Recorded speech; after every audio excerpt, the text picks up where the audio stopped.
From Lagos, Nigeria, this is News Central. My name is Mazino Appeal. The top stories tonight. President Trump declares Nigeria a country of particular concern amid Christian genocide allegations. And Federal High Court stops PDP from holding planned national convention, citing breach of rules. Also coming up, death toll from Hurricane Melissa climbs, with many still missing as residents scramble for supplies in Jamaica. And in business, President Tinubu approves National Carbon Market Framework to unlock $3 billion annually ahead of COP30. And in sports, NBBF Men's Premier League defending champions Rivers Hoopers suffer first campaign defeat to Lagos Legends by 87-9 points.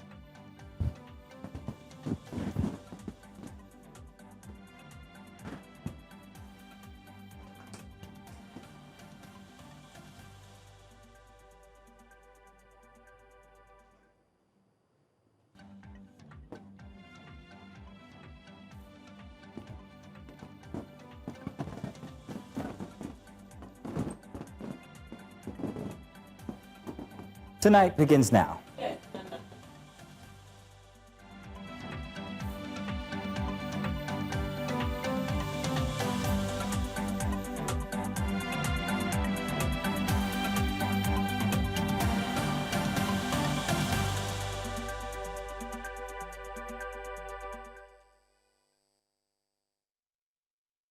Welcome. Tonight begins with a rather uncanny development as the U.S. President Donald Trump has declared Nigeria as a country of particular concern. Now, this is in response to allegations of a Christian genocide in the country. Trump announced his decision in a Truth Social post on Friday. The president emphasized that action must be taken when people are persecuted for their faith. Trump said he has directed Reps Riley Moore, Rep. Tom Cole, R. Okla, and members of the House Appropriation Committee to investigate the situation and report their findings to him.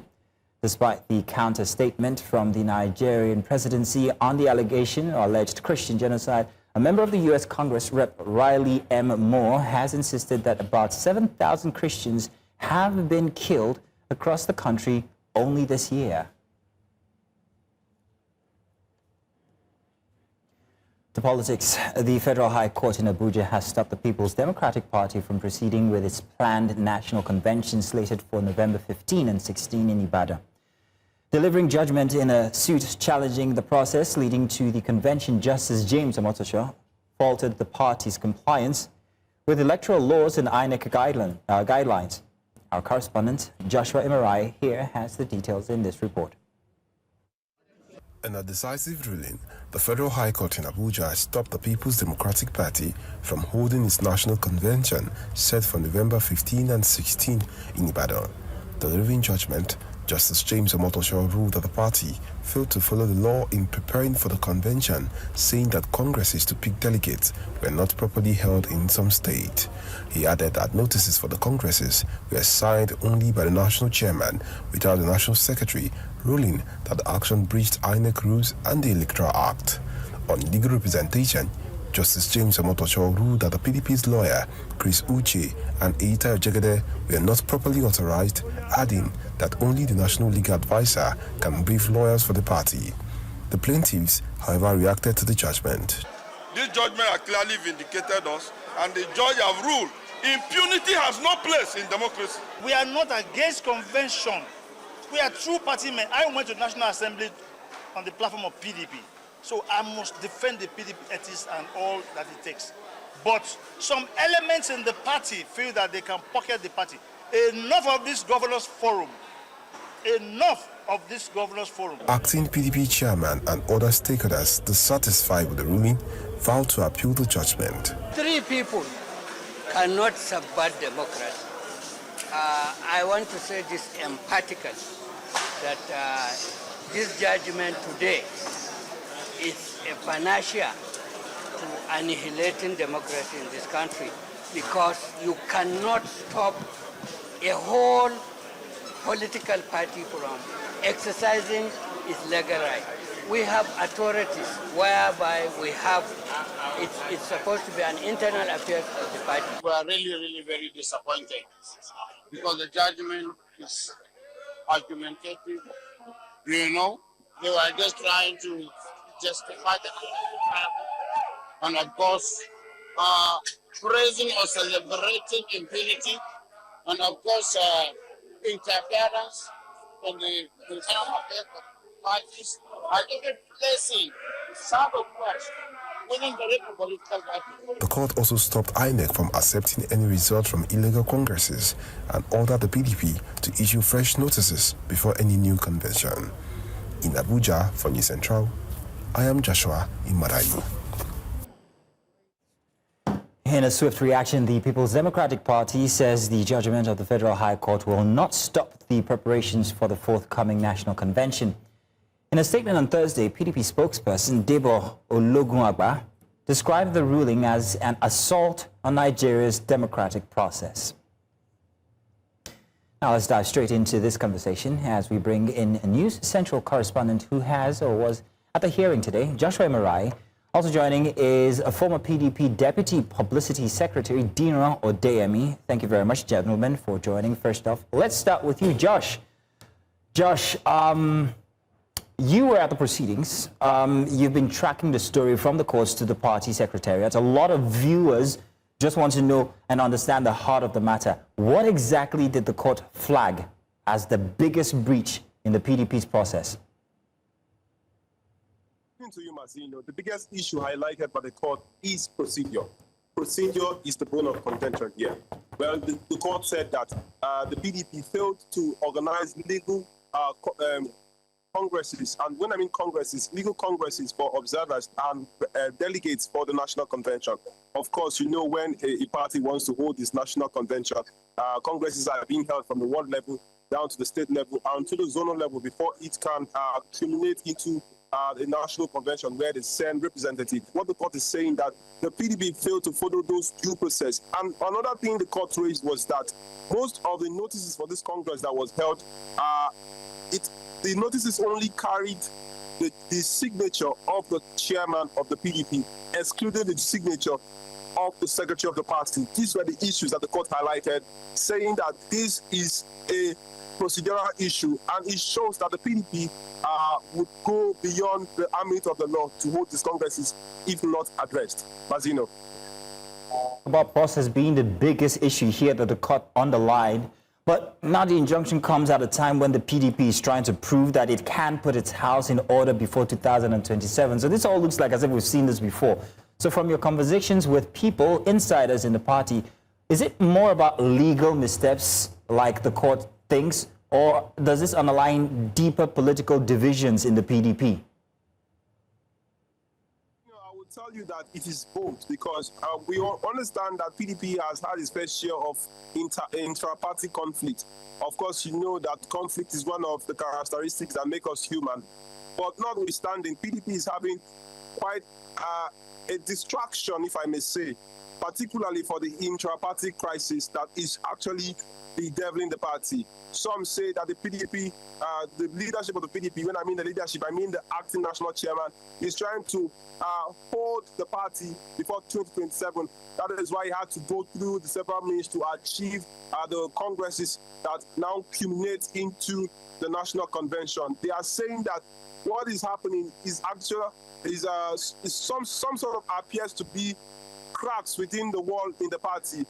Although we understand that procedural issue and legal issue play here, but we cannot put aside the fact that there are issues in the party that needs to be settled before things will be done right. Mazino.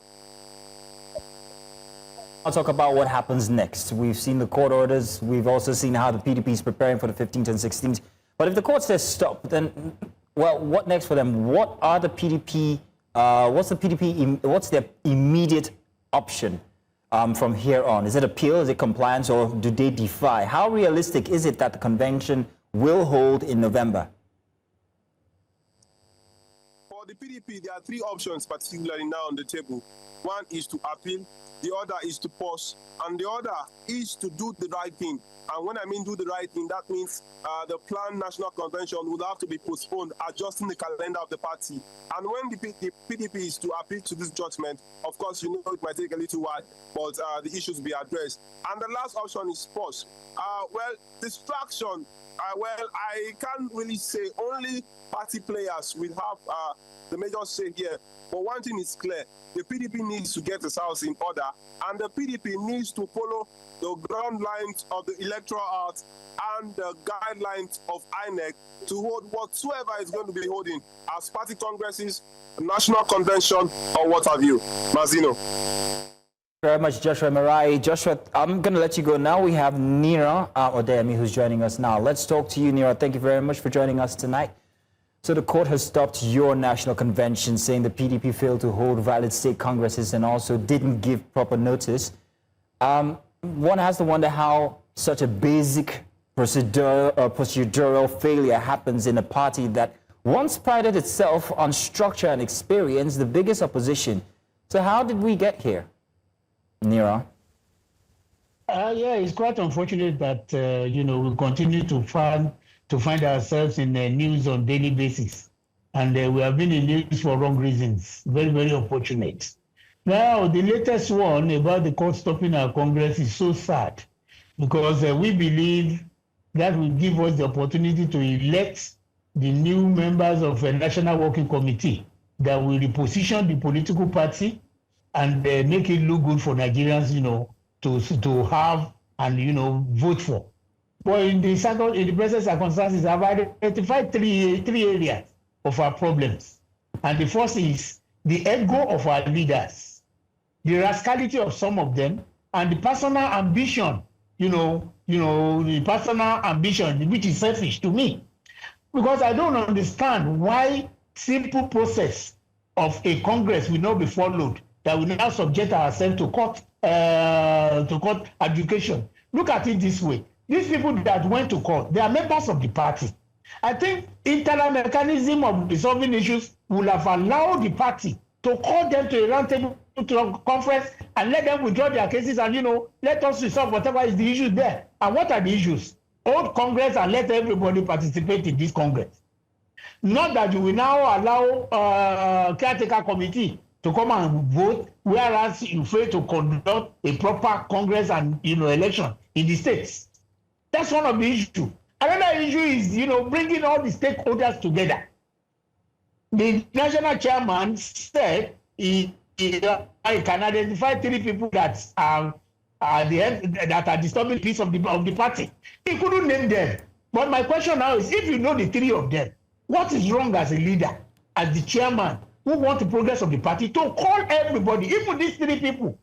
Since the cause of a sickness is known, I think the remedy should be very simple. You already identified these three people, call them together.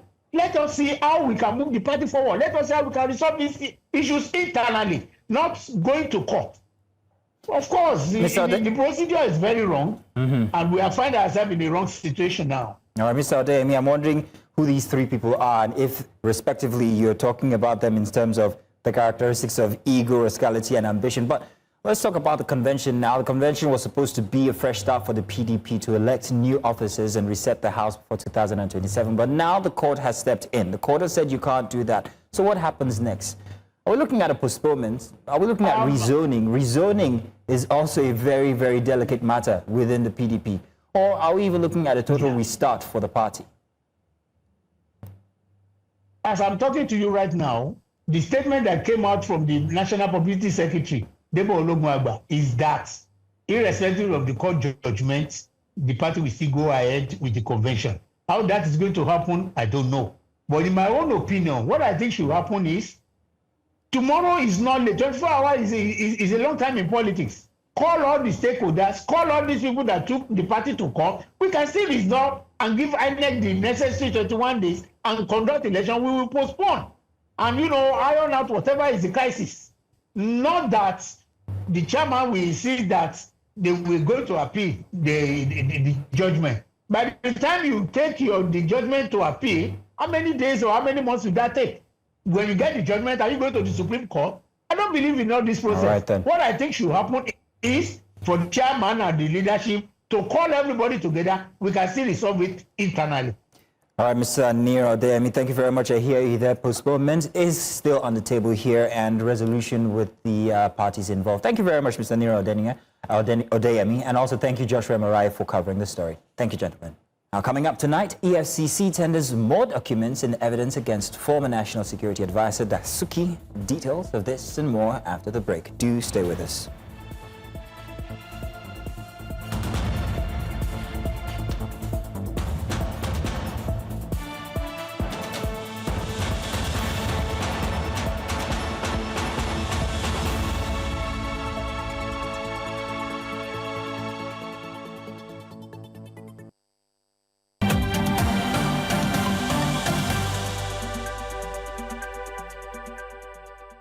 Welcome back. Now you're watching news, or rather tonight on News Central.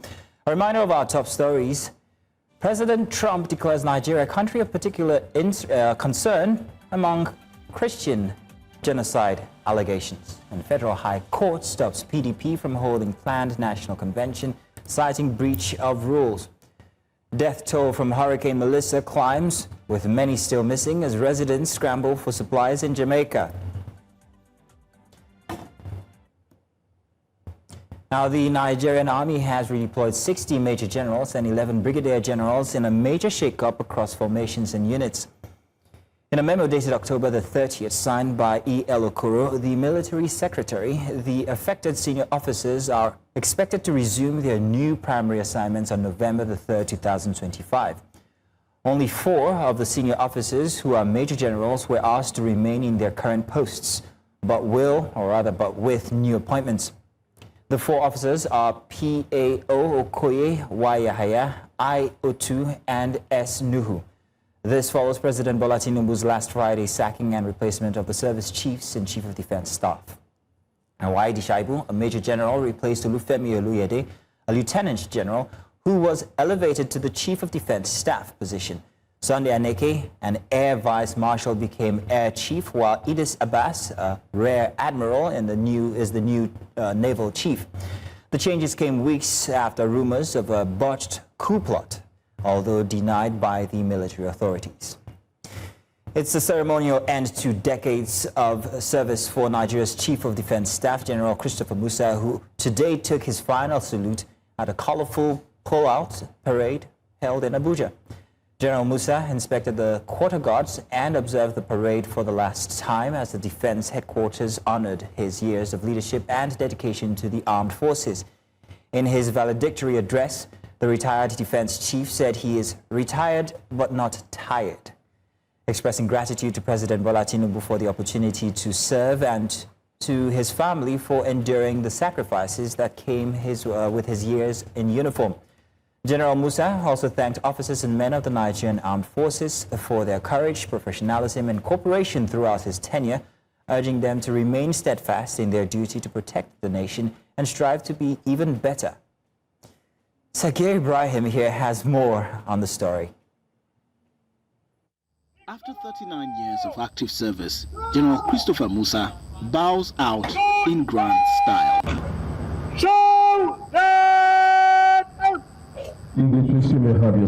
Having joined the Nigerian military in 1986 and served in various capacities throughout his almost 4-decade-long career, the former Chief of Defense Staff was appointed by President Bola Tinubu in 2023.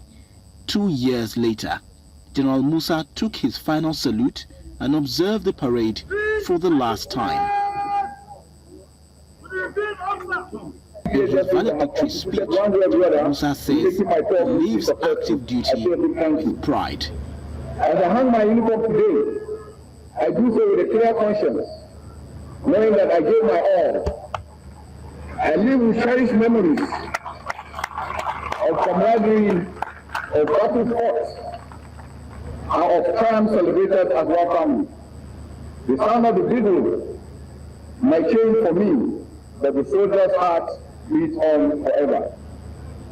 I might be retiring from active military service today, but I'm by no means retiring from my love our dear country, Nigeria.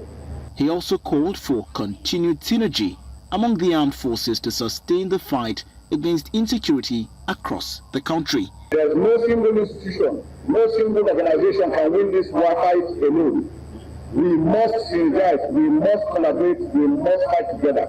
And I appeal to all Nigerians to pray for our troops, to pray for our security forces, so that we can win, and together we shall succeed. Nigeria shall continue to develop. It was an emotional moment for officers and men of the military as the outgoing Chief of Defense Staff was led through the ceremonial pull-out procession, marking the end of nearly 4 decades of dedicated service to the nation.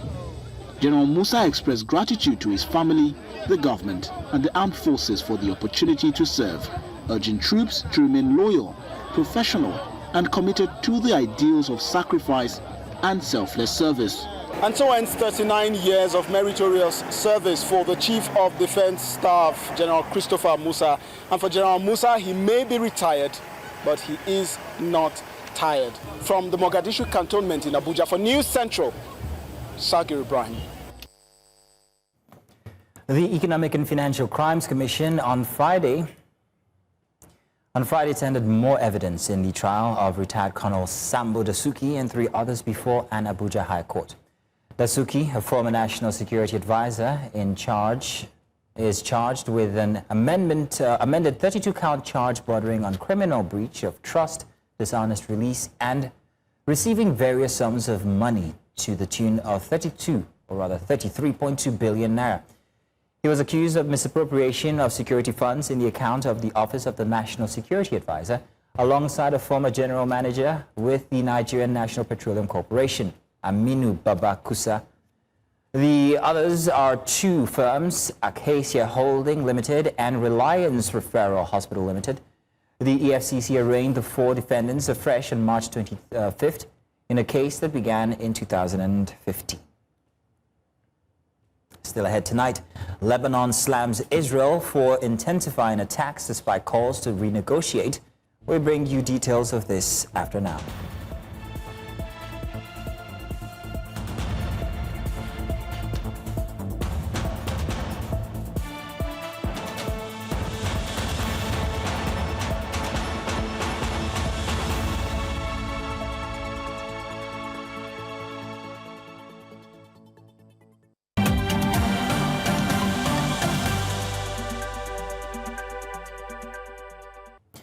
Outside of our shores now, Hurricane Melissa has tragically claimed at least 19 lives in Jamaica, with rescue teams still working to reach remote and heavily damaged areas. The powerful storm, one of the strongest to hit the Caribbean, caused widespread destruction, leaving entire communities isolated and many homes flattened. Electricity remains out across much of Jamaica, and thousands of people are now in urgent need of food, water, and medical aid. The hurricane also caused significant casualties in Haiti, where at least 30 people have died due to flooding. Cuba reported no fatalities but faced severe flooding and landslides, with 735,000 people evacuated as a precaution. Governments and aid agencies worldwide have pledged support, and organizations like the World Food Programme are coordinating emergency supply efforts.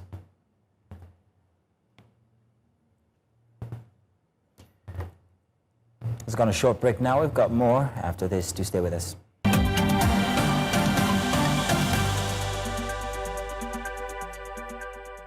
Foreign national and local traders selling goods in the Johannesburg Central Business District are protesting alleged harassment and mistreatment by Metro Police, as well as by members of anti-migrant groups such as March and political parties including Operation Dudula and the Patriotic Alliance.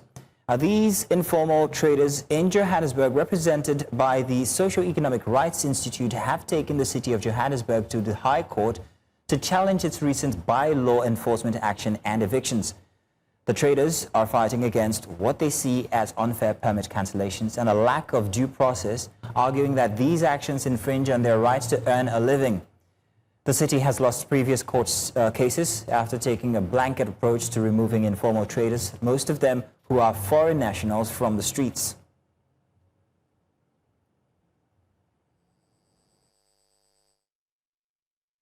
The Villa Street. all the Africans all the Africans are trading there.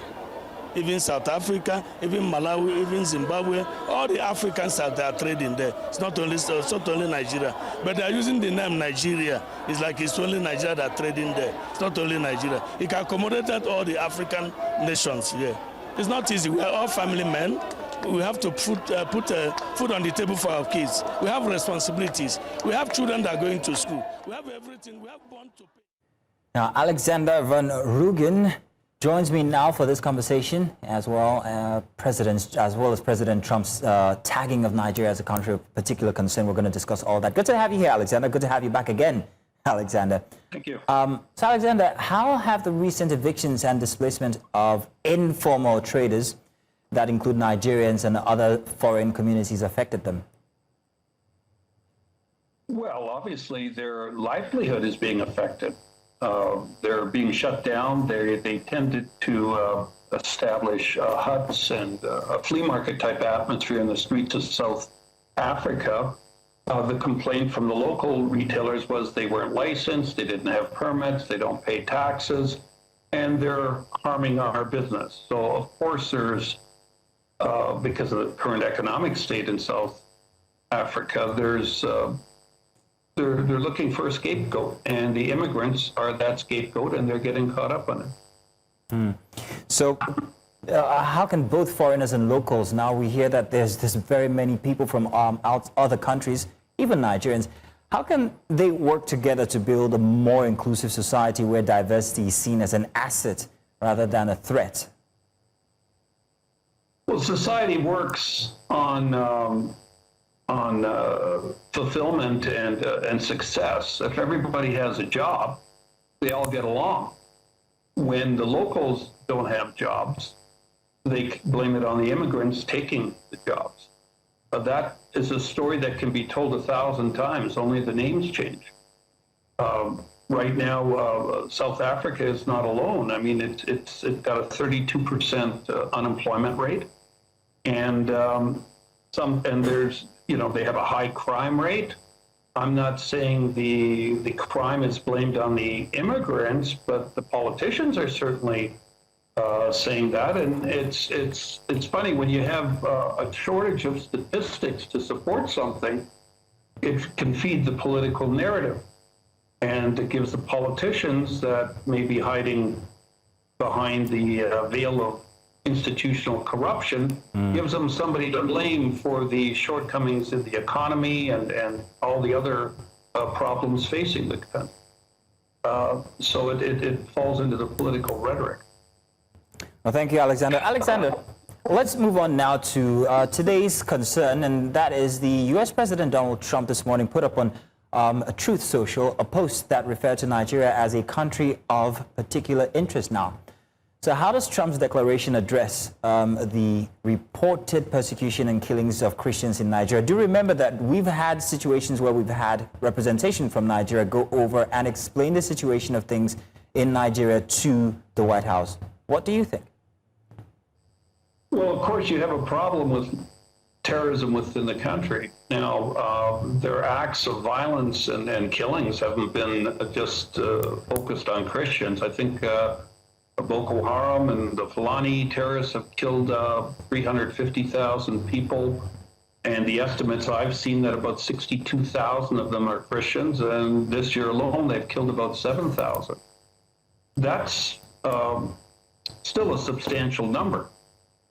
You have to also note that Europe and America are going through their own problems with immigration and I'm going to call it Islamophobia in their own countries. And they see Africa as a continent that's being radicalized because of the poverty and the hopelessness of the youth, which makes them a target for radicalization. That's where terrorism gets its foundation and how the terrorist leaders can thrive. So I think you're going to see a major impact coming for Nigeria. It started in Portugal with the Portuguese Christian Party bringing this to the EU's attention, that they want the EU to comment on it as far as Nigeria is concerned. That as you know, Trump gets a lot of support from the far right, which are Christian conservatives in America. Very interesting that you should say that, Alexander. The former head of Blackwater, which Alexander, is the largest. It's very interesting that you should say that you should bring up matters regarding Islamophobia and also Boko Haram. It makes it seem like as if Nigeria is becoming the one situation where they can vent the expression of Islamophobia. But how is this designation likely to impact U.S.-Nigeria relations, including the possibility of sanctions like we've been seeing recently with other countries? The Islamophobia is in America and it's in Europe because they're experiencing high immigration, unfettered immigration, and they basically are admitting they made a mistake and they're now backtracking with mass deportations and a general cracking down.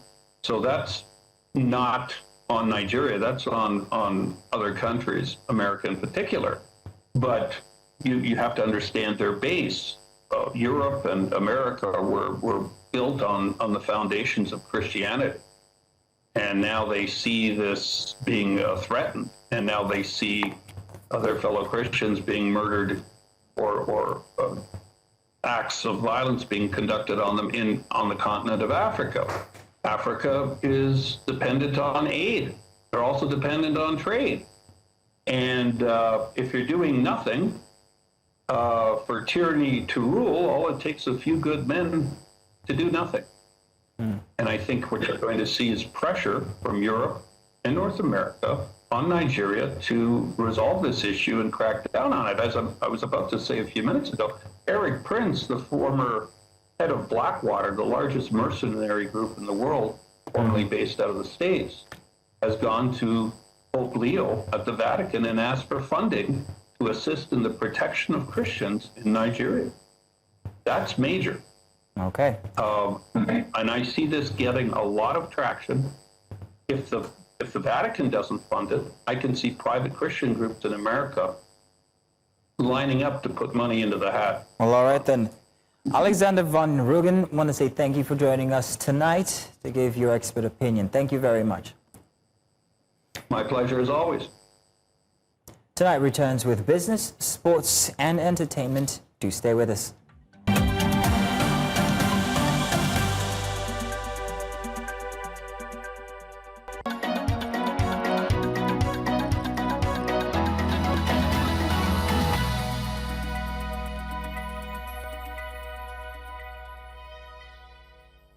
This segment is brought to you by MoneyPoint. President Bola Tinubu has approved Nigeria's national carbon market framework and the operationalization of the Climate Change Fund. This will lead to the restoration of the National Council on Climate Change to the federal budget. The move aims to unlock between $2.5 billion and $3 billion annually in carbon finance over the next decade, positioning Nigeria as a major player in the global carbon markets. President Tinubu, who has been represented by Vice President Kashim Shettima, said climate action would remain central to Nigeria's development agenda, driving new investment, jobs, and innovation across energy, agriculture, and industry. The framework reinforces Nigeria's commitment to climate resilience and green growth.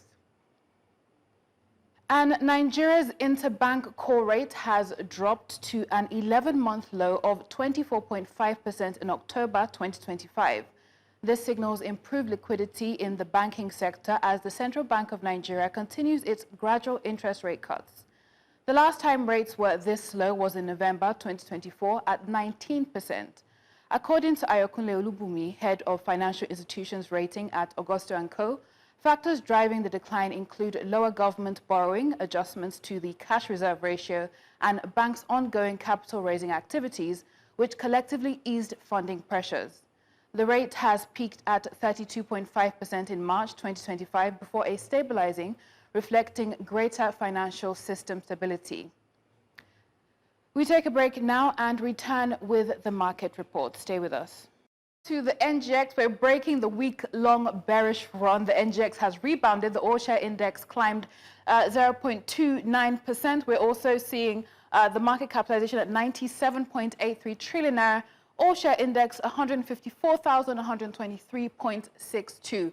If you come now to sectoral performances, we are seeing a mixed performance, but industrial is taking the lead with the strongest gains. Today, we're seeing that at the very end up over 1%. Banking is in 83 basis points up. Oil and gas as well up 0.13%. Bearish today, losing almost 2%, insurance and consumer goods. Let's see, hopefully next week is a week in the green. But that's how we close the markets today, and that's Business Tonight. I am Joanna Mustafa.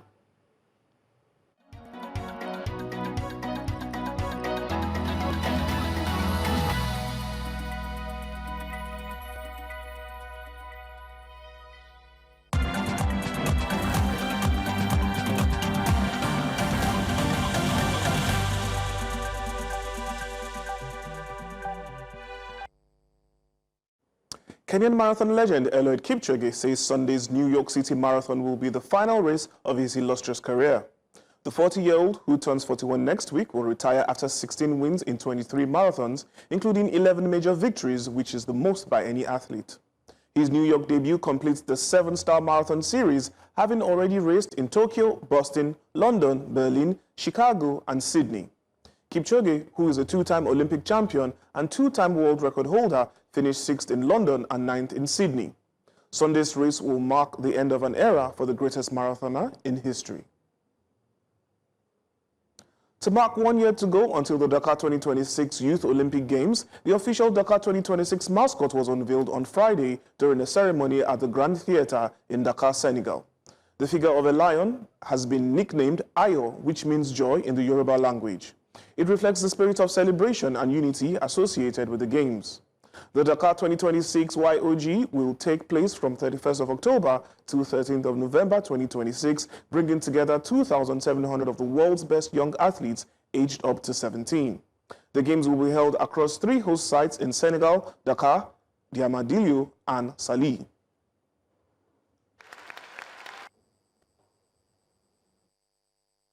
Cette mascotte est le reflet de notre hospitalité. Elle est la voix douce et forte d'un continent qui renoue avec la grandeur de son histoire. À travers ses traits, ses couleurs, son nom, elle raconte un récit, celui d'un continent qui s'élève, d'une Afrique audacieuse et ambitieuse. Elle parlera aux jeunes, aux sportifs, aux rêveurs et sera un pont entre la tradition et l'innovation, entre l'héritage et l'avenir. On Sports News Tonight, I'm Okweoluwa Adebari. Entertainment is next with Kate.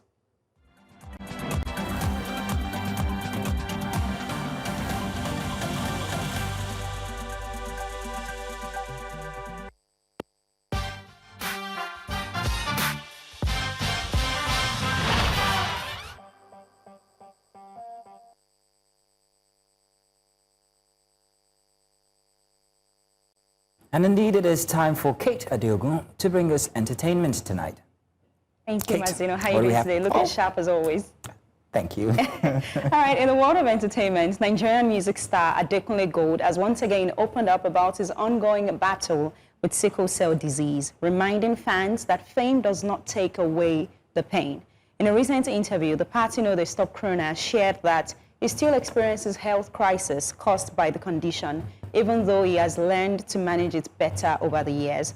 The singer, who has often used his platform to raise awareness about the genetic illness, said the episodes of pain have reduced in intensity thanks to better care and lifestyle changes, but the battle continues. He expressed gratitude for his support system, especially his family and fans, who continue to show love through his health journey, while also emphasizing the importance of genotype testing, urging Nigerians to prioritize health checks. Now, moving on, the 2026 Grammy nominations is coming up, and music fans worldwide are gearing up as pop sensations Sabrina Carpenter, Chappelle Roan, and rapper Doechii are set to announce the 2026 Grammy nominations in a live global broadcast. According to the Recording Academy, the announcement will take place on Thursday, November 7, 2025, and the star-studded reveal will also feature appearances from John Baptiste, Nicole Scherzinger, Karol G, and Lizzo, promising an exciting lineup that blends pop, R&B, and hip-hop. The main ceremony for the 68th Annual Grammy Awards will be held on February 1, 2026, celebrating the year's biggest musical achievement. That does it on entertainment for tonight. My name is Kate Adeogun.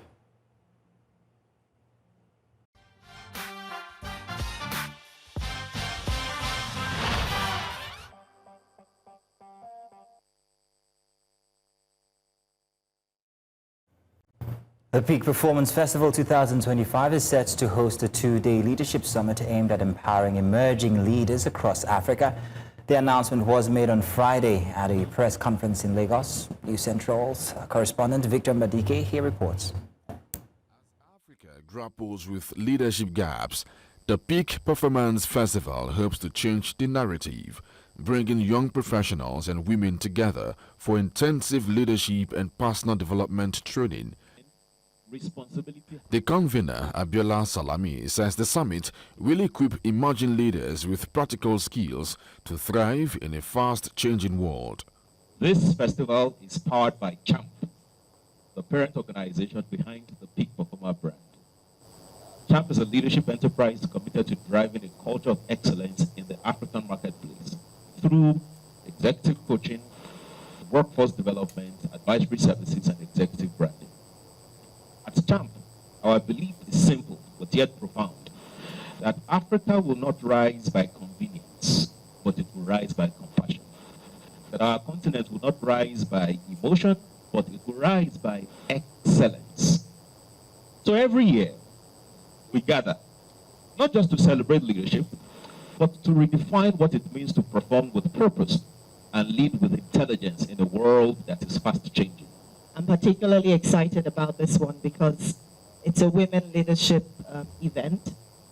A lot of you know that I'm a women's leadership advocate, but particularly I love this quote by Eleanor Roosevelt, the former president's wife, the US president's wife, that says, "You do not know how strong a woman is. Women are like tea bags. You do not know how strong they are until you put them in hot water." The two-day festival will feature keynote sessions, mentorship, and networking opportunities across key sectors. First of the four is the Emerging Leaders Summit, where we'll be engaging young people across the marketplace from different organizations, different institutions. The second of the four is the Women in Leadership Dinner. WhatsApp number being displayed on your screens right now. And do follow us on social media. We are at News Central TV on all social media platforms. You can watch News Central live on DSTV channel 422, GoTV 23, Star Times 274, Avo TV, and of course on YouTube. Many thanks for watching. My name is Mazino Appeal.